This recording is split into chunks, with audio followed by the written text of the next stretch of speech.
Nobody wants to talk about wills. Because it's depressing and no one wants to put themselves in that situation. But it is so important, especially when you have children. So we're going to cross to Michelle from Websters Lawyers right now to tell you everything you need to know about wills. Once a person has died, their will come into effect generally after it's admitted to probate. Probate is the process of proving the validity of a will. Generally, you'll find out what's in a will after being notified by the executor. An executor will ordinarily notify the beneficiaries that they take a benefit. That can occur by letter or phone call. There's not usually a process of a formal reading of the will for beneficiaries.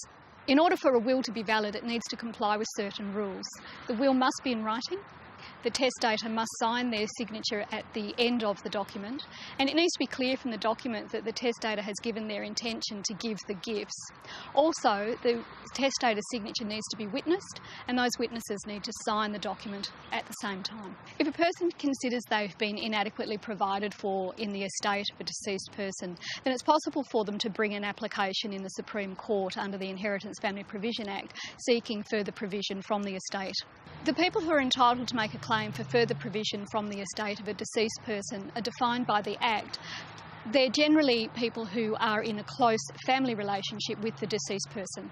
They will include a spouse, a former spouse, a child, perhaps a grandchild, and in certain circumstances, more further removed family members such as a sibling or a parent.